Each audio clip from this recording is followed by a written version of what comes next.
Please please माननीय Digvijaya Singh please, अब आपको बोलना है। No sir, I am not given floor. आपको बोले नहीं तो दूसरे को मैं बुलाऊंगा। I am not, no please माननीय Digvijaya Singh, otherwise I will call other speaker, I will call other please no, not allowed. आप एक बार ऑलरेडी आ चुके हैं वेल में, I am warning you. Please mister Tiruchi Siva, go back to your seats please. माननीय Digvijaya Singh, please continue. माननीय Digvijaya Singh ji, please continue, otherwise no, I am not please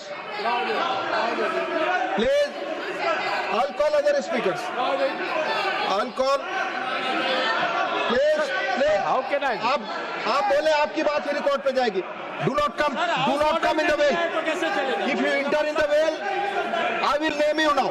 No, I request you to go back. Please no. माननीय दिग्विजय सिंह, आप बोले। माननीय दिग्विजय क्या बोले? Sir मैं क्या बोलूंगा sir? So I will call the other speaker now. ये आप सब लोगों ने तय किया। Sir, you have to bring the house in order. How can I speak? It's not my responsibility. Please. Sir, I want to speak. Please. Sir, I want to speak. House order. Sir, Tiwari ji, bring the house in order. Sir, I am prepared. आप members house order करिए। आप members house order नहीं। Sir, how can I, sir? आप बोले। आप बोले। आप बोले। सभापति महोदय, प्लीज आप बोले। माननीय दिग्विजय जी, प्लीज आप बोले। तब बोलेंगे। प्लीज सर मेरे एलओपी मांग रहे हैं सब। प्लीज, एलओपी साहब को मैं सुबह मौका दे चुका हूं बोलने के लिए। प्लीज नहीं, ऑलरेडी सुबह में बोल चुके हैं माननीय एलओपी। एक मिनट देंगे आप? सुबह में ऑलरेडी मैंने सबसे पहले आपको दिया था वक्त। साहब, सुबह में एजुकेशन मिनिस्टर आए नहीं थे। प्लीज सुनिए बोलने दीजिए, विषय पे हम लोग साहब जी। क्या डिक्टेटरशिप हो गया? मैं आपसे हाथ जोड़ के विनती कर रहा हूँ को अनुरोध कर रहा हूँ, माननीय दिग्विजय जी को बोलना है। नहीं मेरा बोलना है, हम बोलने के लिए तैयार भी किए हैं और आपको क्या क्या ठोकना है ठीक से ठोकेंगे, लेकिन सर आप बहस आपस में करेंगे। आपसे उम्मीद करता हूं कि आप बातचीत में आप बड़े अनुभवी हैं, आपसे लोग सीखेंगे। उनको ठोकेंगे, सरकार को ठोकेंगे, सरकार को ठोकेंगे। मैं आप सुनिए please sir, no tell, please go back to your seats. No देखिए प्लीज क्या है आज सर, प्लीज माननीय LOP leader of house please. Sir आप साहब सर बहुत ही मैं देता हूँ आपको, please let him go please. Sir मैं आपको देता हूँ मौका इसके बाद, प्लीज बोले आप। सर लीडर ऑफ हाउस, बहुत ही दुख की बात है कि आपने अभी लीडर ऑफ द ऑपोजिशन, जो इतने तजुर्बेकार लंबे समय तक, जिन्होंने संसदीय कार्य के रूप में प्रदेश में भी और पार्लियामेंट में भी, लोकसभा में भी और राज्यसभा में जिन्होंने नेतृत्व भी किया और सदस्य के रूप में भी काम किया, अभी जो उन्होंने भाषा का उपयोग किया और चेयर पर एक्सपर्शन किया है, यह अति निंदनीय है, अति निंदनीय है। This is condemnable, this is to be condemned by one and all, including the LOP. He should condemn and he should apologise. जो शब्द का उपयोग किया है चेयर के प्रति, जो the word and the language used against the chair, it is unpardonable. वो अस्वीकार्य है और वो माफी योग्य नहीं है। फिर भी एलओपी को माफी मांगनी चाहिए और बताना चाहिए, अपने शब्दों को वापस लेना चाहिए, नहीं तो उसको एक्सपंज करना चाहिए। ये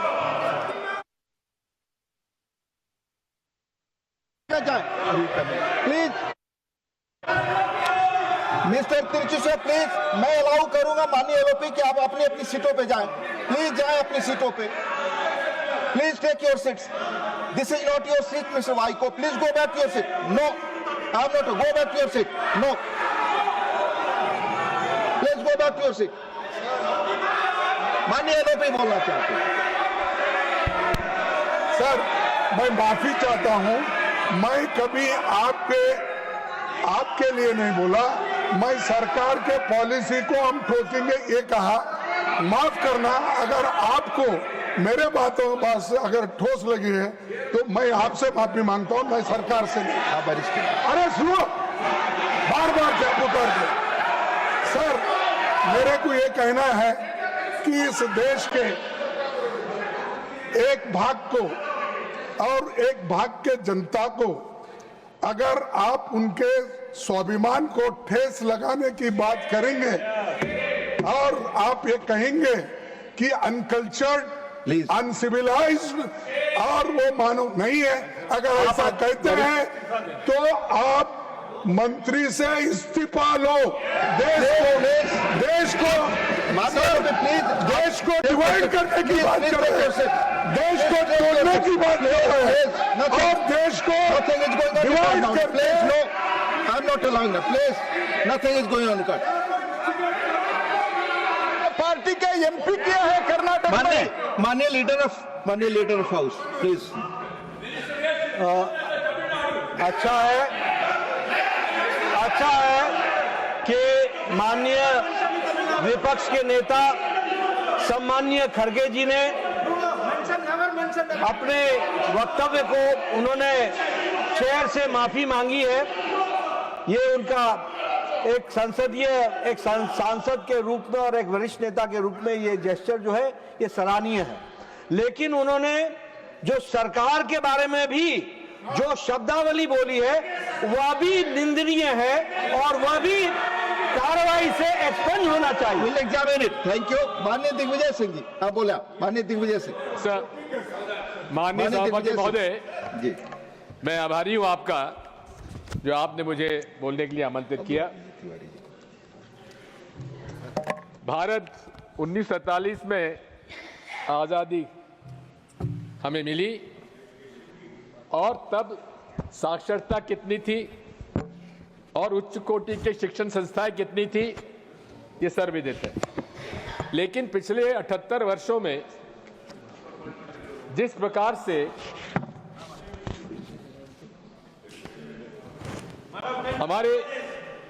हमारे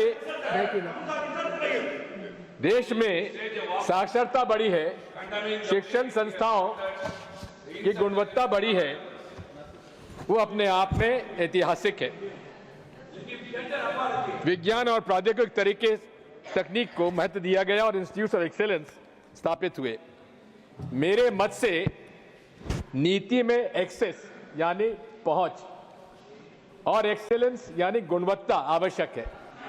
पहुंच ज्योग्राफिकली भी और फाइनेंशियली भी गरीबों के लिए एक्सेलेंट, अच्छी गुणवत्ता की शिक्षा उन्हें प्राप्त हो, यह हमारा प्रयास होना चाहिए।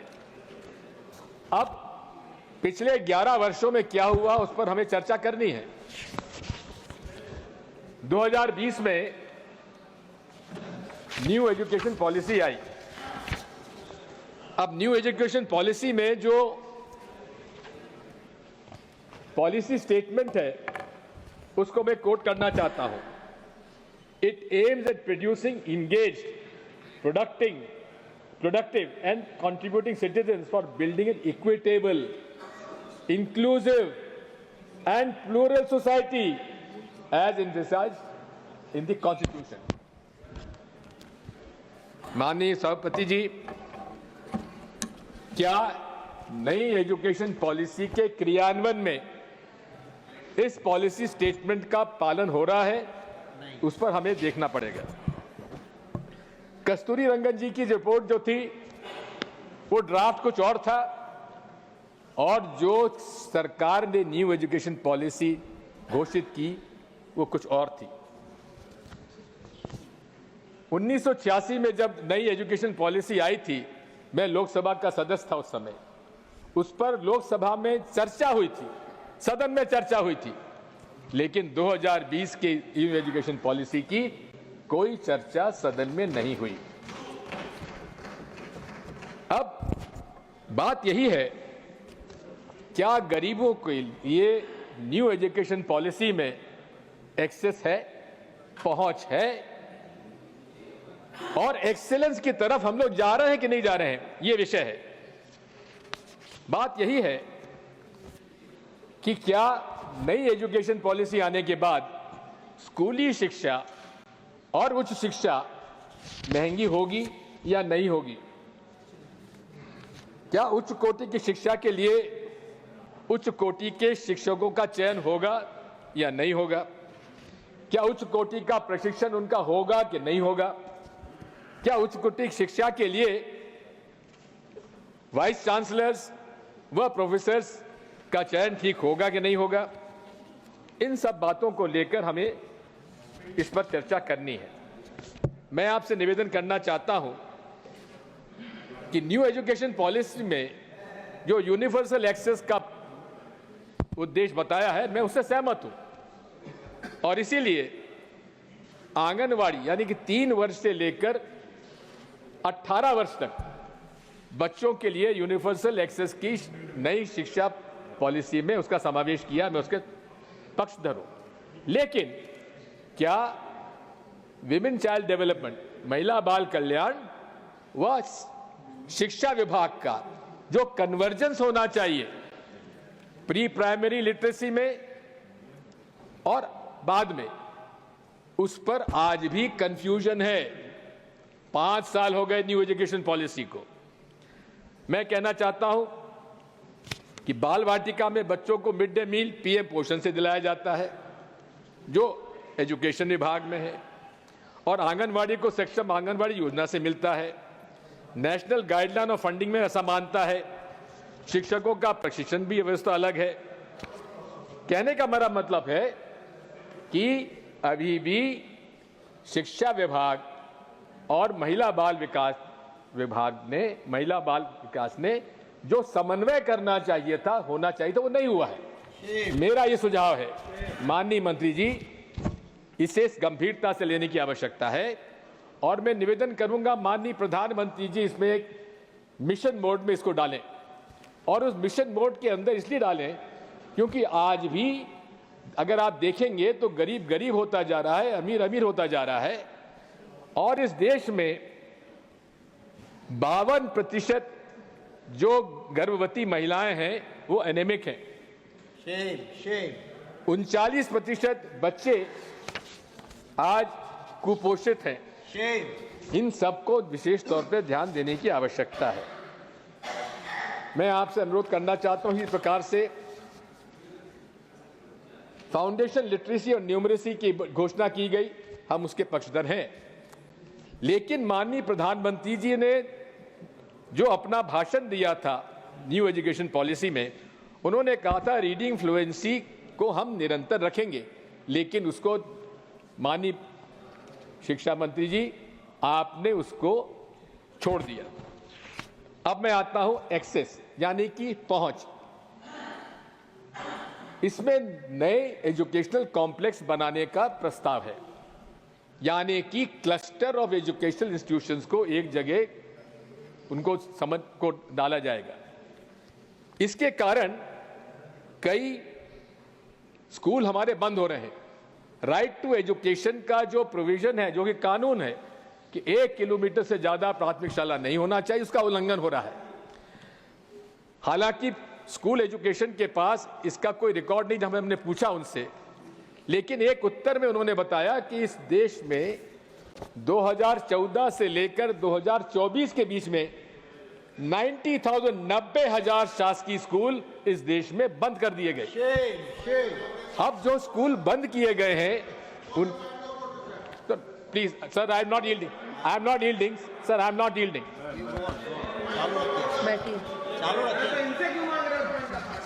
Yielding, let me finish. माननीय तिवारी जी हमारी समिति के सदस्य हैं, उसमें हम लोगों की इस पे चर्चा हुई है, उनकी सहमति थी उसके अंदर।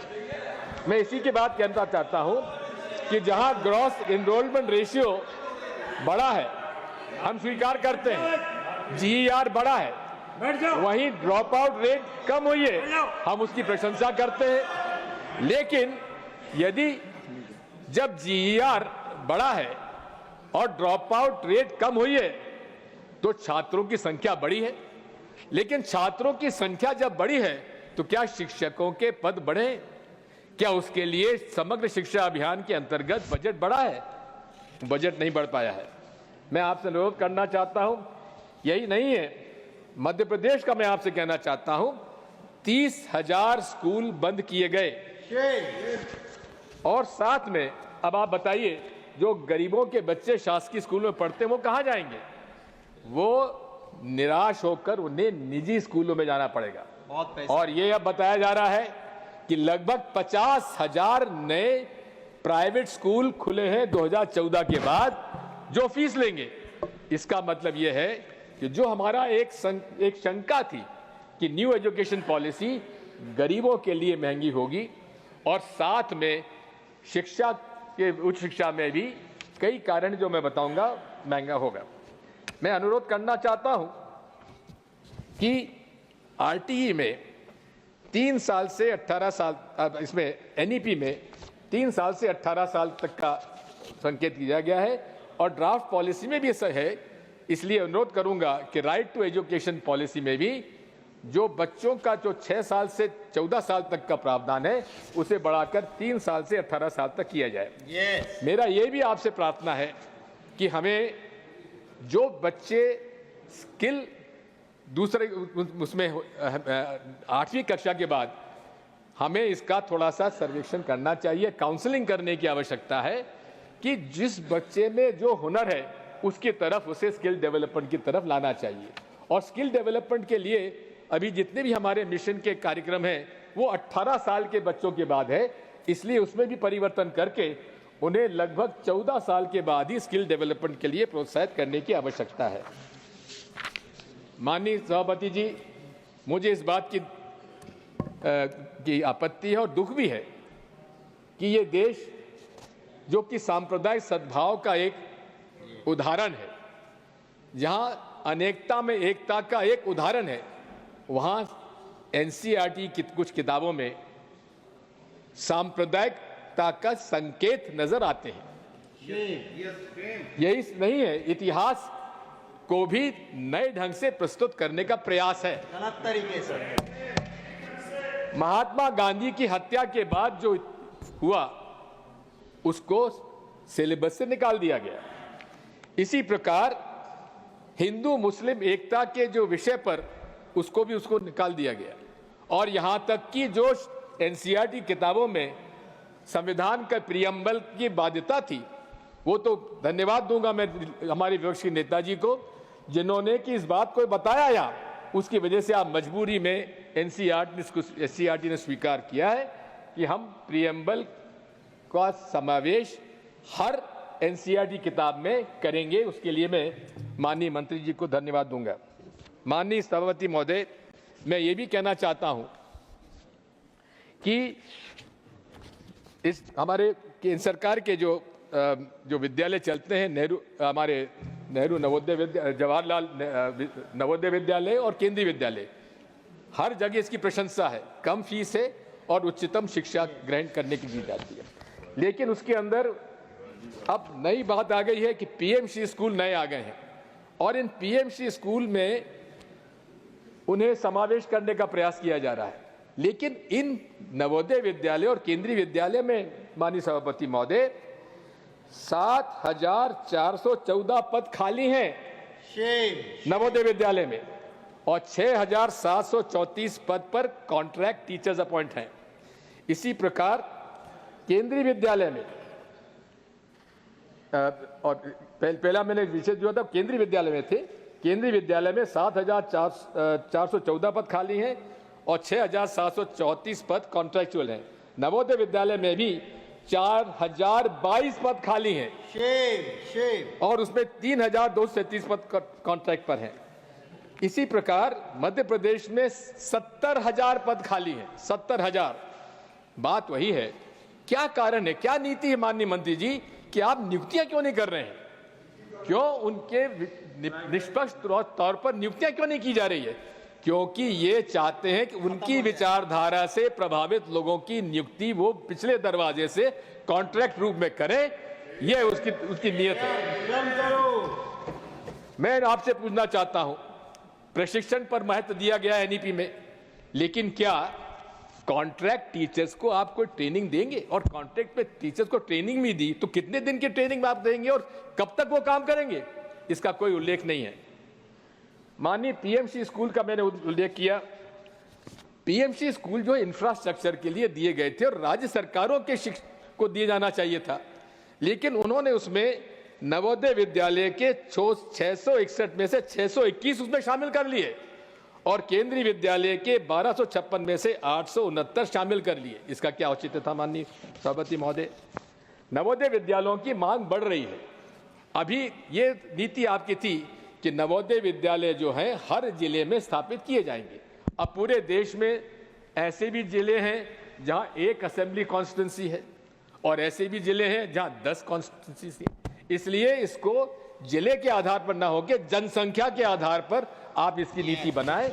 अभी आज जो हालात हैं उसमें लगभग 21 लाख की जनसंख्या पर एक नवोदय विद्यालय है। मेरा ये सुझाव है उसे 21 लाख से घटाकर 15 लाख की जनसंख्या के आधार पर और ज्योग्राफिकली उसको देखकर नवोदय विद्यालय स्थापित किया जाए, क्योंकि नवोदय विद्यालय की मांग है। मैं ये भी कहना चाहता हूं कि माननीय सभापति महोदय, जिन लोगों ने, जिन प्रांतों ने पीएम श्री के समझौते पर दस्तखत नहीं किए, ये कॉन्करेंट सब्जेक्ट है हमारे फेडरल कॉन्स्टिट्यूशन का, लेकिन जिन प्रांतों ने पीएम श्री के स्कूल चालू करने पर समझौता नहीं किया, उनका समग्र शिक्षा अभियान का पैसा रोक दिया गया। ये हमारे संवैधानिक अधिकारों का हनन है और जिसमें कि बंगाल के 1000 करोड़ रोक दिए गए, केरल के 859 करोड़ रुपए रोक दिए गए और तमिलनाडु के 2152 करोड़ रुपए रोक दिए गए। ये क्या कारण है माननीय मंत्री जी? ये आप संविधान की कॉन्करेंट जो अधिकार है राज्यों का, उसका हनन कर रहे हैं। इसलिए आप उसको तत्काल उनके पैसा रिलीज करिए। अब मैं आता हूं हायर एजुकेशन पे। माननीय सभापति जी, केंद्रीय विश्वविद्यालयों में भी 5410 पद खाली हैं, वहां भी कॉन्ट्रैक्ट अपॉइंटमेंट है। अब आप बताइए, ये जाने माने तरीके से अपने लोगों को बैकडोर से एंट्री कराने का ये कुटिल योजना है, प्रयास है। मैं ये भी निवेदन करना चाहता हूं कि क्या इससे हमारे एसटी, एससी, ओबीसी के लोगों को उनकी नियुक्तियों का हनन नहीं हो रहा है? क्या उनके कॉन्स्टिट्यूशन के अधिकारों का हनन नहीं हो रहा है? इसका उत्तर माननीय मंत्री जी को देना चाहिए। नियुक्तियां तत्काल करें ताकि एससी, एसटी, ओबीसी के जो हमारे छात्र लोग हैं उनको उसमें मौका मिले।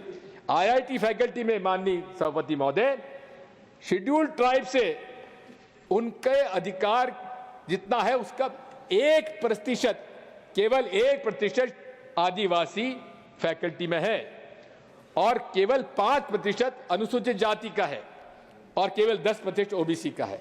यानी कि हमारे कानून का भी उल्लंघन और संवैधानिक जो प्रावधान उसका भी उल्लंघन किया जा रहा है। अब मैं अनुरोध करना चाहता हूं वाइस चांसलर्स की नियुक्तियों के लिए दिसंबर 2024 तक 10 पूर्णकालिक वाइस चांसलर्स के पद रिक्त हैं। माननीय मंत्री जी, आपको नियुक्त करना है सेंट्रल यूनिवर्सिटीज में, फिर ये 10 पद क्यों रिक्त कर रखे गए? डायरेक्टर एडवांस स्टडीज का पद अगस्त 2021 से रिक्त है। बीएचयू जो कि वाराणसी में माननीय प्रधानमंत्री जी के चुनाव क्षेत्र का एक प्राइमरी इंस्टीट्यूशन है, ऐतिहासिक, पंडित मदन मोहन मालवीय जी ने बनारस हिंदू यूनिवर्सिटी कायम किया था। वहां के एग्जीक्यूटिव काउंसिल डिफंक्ट है। इसलिए डिफंक्ट है क्योंकि महामहिम राष्ट्रपति जी ने वहां के जो सदस्यों का मनोनयन करना वो नहीं हो पा रहा है। और उसमें क्या दिक्कत है? आपको मनोनयन करिए ताकि वहां पर वो काम हो सके। इसलिए नहीं किया जा रहा है ताकि वाइस चांसलर को इमरजेंसी पावर्स के अंतर्गत अधिकार दिए जाएं कि जो उनको करना है करें, वो किसी के प्रति जवाबदार नहीं होंगे। माननीय सभापति महोदय, ये भी एक बात है कि हम लोग इंस्टीट्यूट्स ऑफ एक्सेलेंस, प्रोमिनेंस, उसमें भी हम लोग आज समझौता कर रहे हैं। जवाहरलाल नेहरू यूनिवर्सिटी आज विश्व में और देश में सोशल साइंसेस, ह्यूमैनिटीज और लैंग्वेजेस के लिए प्राइम इंस्टीट्यूशन है। वहां पर भी कौन सा वाइस चांसलर नियुक्त होता है? जो आईआईटी का प्रोफेसर है, टेक्निकल, उसको वहां अपॉइंट किया जाता है। क्या आपको ह्यूमैनिटीज, सोशल साइंसेज, लैंग्वेजेस में कोई योग्य प्रोफेसर नहीं मिले जो कि वहां नियुक्त किए जा सके? यही नहीं है, वहां पहुंचने के बाद उन्होंने, जबकि आईआईटी जेएनयू के बगल में है, वहां उन्होंने इंजीनियरिंग की फैकल्टी चालू कर दी, मैनेजमेंट की फैकल्टी चालू कर दी। अब आप समझिए कि जो देश में और विश्व में सोशल साइंसेज, ह्यूमैनिटीज और लैंग्वेजेस के लिए प्रतिष्ठित है, वहां आपने टेक्निकल और मैनेजमेंट स्टडीज चालू कर दी।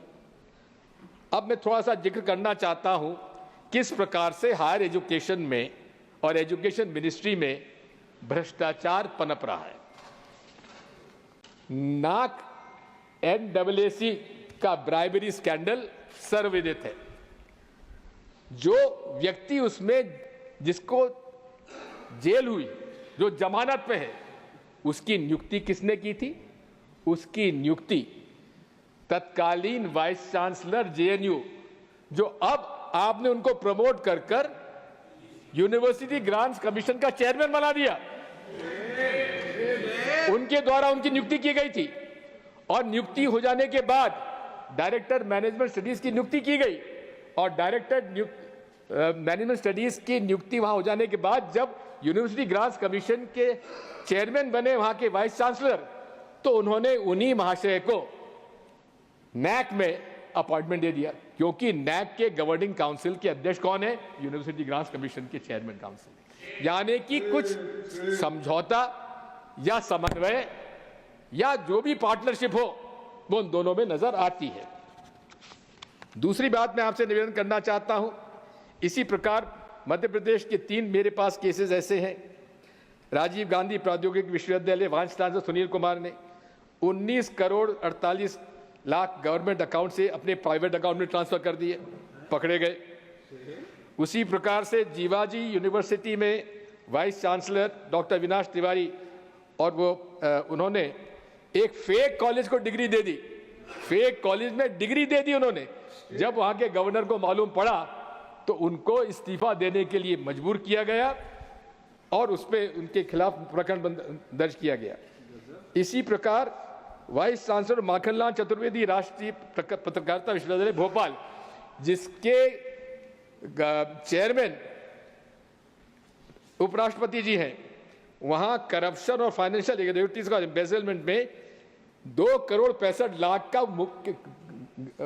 भ्रष्टाचार करने का उन पर मुकदमा कायम हुआ, और मुकदमा कायम होने के बाद वो वहां से भागे, और उसके बाद उन्हें हरियाणा का, वहां पर उन्हें स्टेट हायर एजुकेशन काउंसिल का चेयरमैन बना दिया गया। माननीय सभापति जी, आईआईटीज इस देश में स्थापित किए थे पंडित जवाहरलाल नेहरू ने, जिनके कारण आज पूरे विश्व में नाम है भारत के इंजीनियर्स का। आईआईएम्स के माध्यम से हमारे नाम है हमारे भारत का, जिसको कि पंडित जवाहरलाल नेहरू ने कहा था, these are the temples of the modern India. वहां पर एक ऐसे व्यक्ति की नियुक्ति हुई है जो कहते हैं कि आईआईटी डायरेक्टर मंडी, वो कहते हैं कि जो, अब नड्डा जी आप तो इसको समझ लीजिए कि वहां आईआईटी का डायरेक्टर मंडी का कहता है, क्या यहां पर जो भूमि स्खलन हो रहा है, इरोजन हो रहा है, वो इसलिए हो रहा है कि यहां के लोग मीट खाते हैं। अब बताइए, मीट खाने वाला व्यक्ति जो है, उसकी वजह से वहां पर हिमाचल प्रदेश में आपके राज्य प्रांत में इरोजन हो रहा है। अब आप समझ लीजिए। इसी के साथ साथ और भी बातें थी। एक NIT के प्रोफेसर दक्षिण भारत के, उन्होंने कह दिया कि नाथूराम गोडसे ये राष्ट्रभक्त थे। ये विचारधारा किस प्रकार से विचारधारा से प्रभावित होकर न्यू एजुकेशन पॉलिसी लागू की जा रही है, हमें उस बात की आपत्ति है। मैं आपसे उदाहरण 2 का और देना चाहता हूं। इसी में NCERT में इस बार कल लगभग 20% कंसेशन पे टेक्स्ट बुक बांटी गई। कारण यह है कि वहां पर उन्होंने इस बात का ध्यान दिया कि निष्पक्षता से कागज की खरीद होना चाहिए। मैंने जब उनसे पूछा तो उन्होंने बताया कि इस भाव में कागज खरीदा गया। तो मैंने उनसे पूछा कि पिछले 5 सालों में क्या रेट से कागज खरीदा गया। आज तक उसका मुझे उत्तर नहीं मिला है, लेकिन मुझे इसकी जानकारी मिली है कि भारी भ्रष्टाचार खरीद में होता है। मैं इसी के साथ साथ 2 ऐसे उदाहरण देना चाहता हूं। एक उदाहरण है एक ऑटोनोमस माइनॉरिटी इंस्टीट्यूशन जो देश में विख्यात है, saint Stephen's college. Saint Stephen's college के प्रिंसिपल जो कि 5 साल से वहां कार्यरत हैं, उनको 5 साल के बाद नियुक्ति के अधिकार उनको नहीं दे रही है दिल्ली यूनिवर्सिटी के। यहां पर वाइस चांसलर उन्हें नियुक्ति के अधिकार नहीं दे रही है, प्रमोशन रोक दिए गए हैं। वहां पर लगभग 100 फैकल्टी मेंबर्स के पोस्ट वेकेंट हैं। कहां पर? जो देश का सबसे सर्वमान्य, मैं तो हरदीप पुरी साहब से कहूंगा कि आप जरा इसको देखिए कि सेंट स्टीफन के साथ क्या हो रहा है। हिंदू कॉलेज के, वो हिंदू कॉलेज के हो तो आपकी राइवलरी भले हो सकती है सेंट स्टीफन के साथ। तो बट इसमें निवेदन करता हूं कि इसमें 100 पद खाली। इसी प्रकार से जेएनयू के अंदर भी, जो कि देश का एक प्रमाणित और विख्यात इंस्टीट्यूशन है, वहां 150 फैकल्टी मेंबर्स के प्रमोशन केस पेंडिंग है। 30 फैकल्टी एलिजिबल एसोसिएट प्रोफेसर अब भी असिस्टेंट प्रोफेसर बने हुए हैं। 30 फैकल्टी एलिजिबल प्रोफेसरशिप के लोग अभी भी असिस्टेंट प्रोफेसर बने हुए हैं। 50 फैकल्टी एलिजिबल फॉर प्रोफेसरशिप के वो अभी भी एसोसिएट प्रोफेसर बने हैं। यानी कि कुछ तो ऐसे लोग हैं कि उनके छात्र वो उनके सीनियर हो गए। ये हालत है जेएनयू की, क्योंकि जेएनयू एक ऐसी संस्था है जो गरीबों को, गरीब परिवार के बच्चों को उच्च श्रेणी की शिक्षा देती है, जिसके साथ ये समझौता किया गया है। मैं ये भी कहना चाहता हूं कि यूनिवर्सिटी ग्रांट्स कमीशन पहले ग्रांट दिया करता था, लोन नहीं देता था। अब नीति परिवर्तित की गई है और हायर एजुकेशन फाइनेंसिंग अथॉरिटी का गठन किया गया है। इसका मतलब यह है कि यूनिवर्सिटी ग्रांट्स कमीशन अब कोई ग्रांट नहीं देगा। हैफा के माध्यम से आप लोन लीजिए, और लोन लीजिए यानी कि लोन पटाइए। अब लोन पटाने के लिए उनको तो फीस बढ़ानी पड़ेगी। फीस जब बढ़ानी पड़ेगी तो प्राइवेट यूनिवर्सिटीज तो फीस बढ़ाएंगी और सरकारी यूनिवर्सिटीज को भी बढ़ानी पड़ेगी। मैं आपसे अनुरोध करना चाहता हूं कि इसमें विशेष तौर पर ध्यान देने की आवश्यकता है और यूनिवर्सिटी ग्रांट्स कमीशन को जो अधिकार था ग्रांट देने का, वो कायम रखना चाहिए। अब स्कॉलरशिप्स में भी जूनियर रिसर्च फेलोशिप पेमेंट्स जो कि मिलना चाहिए, वो महीनों तक उनको नहीं मिल पाते हैं।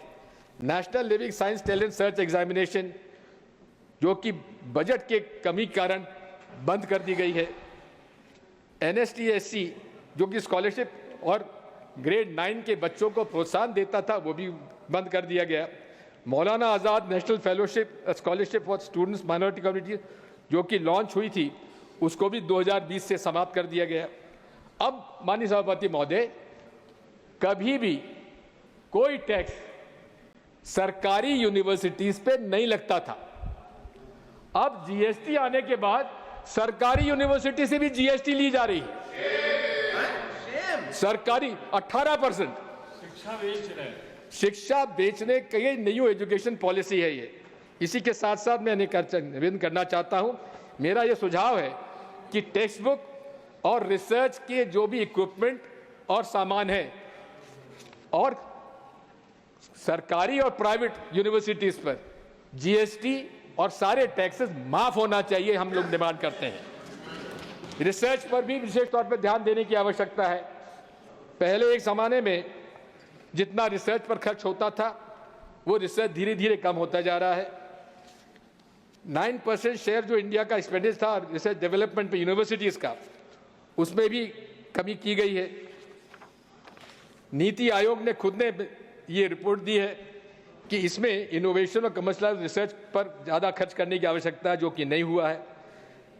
21-22 में स्टेट यूनिवर्सिटी को 40% पीएचडी स्टूडेंट्स को ये दिया जाता था, लेकिन अब स्टेट यूनिवर्सिटीज़ को इसमें लाभ नहीं दिया जा रहा है। मैं अंत में इतना ही कहना चाहता हूँ माननीय सभापति महोदय कि इस बारे में रिसर्च में जो हमारे रिसर्च साइंटिस्ट हैं, जिनको पेटेंट की राशि मिलती है, उस पर भी कोई टैक्स नहीं लिया जाना चाहिए। एज एन इंसेंटिव उनको अपने पेटेंट से रॉयल्टी मिलती है, उसको रखने के लिए मौका दिया जाना चाहिए। माननीय सभापति महोदय, आई विल कंक्लूड। हालांकि मोदी जी कहते हैं सबका साथ, सबका प्रयास, सबका साथ, लेकिन करते हैं कुछ लोगों का विकास। शिक्षा के अंदर भी आप देखेंगे सांप्रदायिक रंग दिए जाने के संकेत हैं, करिकुलम में भी सांप्रदायिकता के संकेत है, नियुक्तियों में भी भेदभाव किया जा रहा है। अब आप विश्वगुरु बनना चाहते हैं।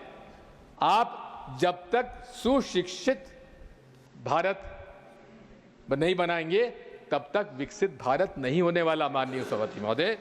और इसीलिए मैं आपसे अनुरोध करता हूं कि आज हालत यह है कि 1947 में 2 देश आजाद हुए, एक पाकिस्तान हुआ और एक भारत हुआ। पाकिस्तान ने कौन सा रास्ता चुना? थियोक्रेटिक, यानी कि थियोक्रेटिक स्टेट चुना, जो धर्म के आधार पर था। आज की हालत देख ली, उसकी हालत क्या है। दूसरी तरफ भारत ने लिबरल, मॉडर्न, सेक्युलर डेमोक्रेसी चुनी, और आज हम लोग कहां पहुंचे हैं। इसलिए साथ मैं आपसे अनुरोध करना चाहता हूं कि विचारधारा की लड़ाई हमारी है, और माननीय सभापति जी, विचारधारा के आधार पर यही देश में आज संघर्ष चला हुआ है, जिस संघर्ष में हम पूरे तरीके से उन लोगों के साथ हैं जो पूरे देश में सबका साथ, सबका विकास और सब लोगों एक साथ लोग के काम करेंगे और सबको सुशिक्षित करेंगे, एक्सेस देंगे, क्वालिटी एजुकेशन देंगे, तब हम लोग उसमें विकास कर पाएंगे। आखिर में मैं इतना आपसे कहना चाहता हूं, हमारे पुरी साहब, हरदीप पुरी साहब इस बारे में ध्यान रखते होंगे। एक पाकिस्तान की मशहूर शायरा है फहमीदा रियाज। फहमीदा रियाज ने जब यहाँ की घटनाएं देखी तो उन्होंने एक कविता पढ़ी, नज़्म लिखी। उस नज़्म में कुछ मैं पैरा आपको बताता हूं। तुम भी बिल्कुल हम जैसे निकले, यानी कि पाकिस्तान की शायरा कह रही है, भाई भारतीय तुम भी हम जैसे निकले, अब तक कहां छिपे थे भाई। वो मूर्खता, वो घामड़पन जिसमें हमने सदी गंवाई, यानी कि एक सदी पाकिस्तान ने गंवा दी, आखिर पहुंची द्वार तुम्हारे। अरे बधाई, बहुत बधाई। ये हालत आपकी विचारधारा ने, आपके 11 साल के शासन ने और आपकी 2020 की शिक्षा नीति करने जा रही है। इसलिए हम आप इसका विरोध करते हैं। धन्यवाद।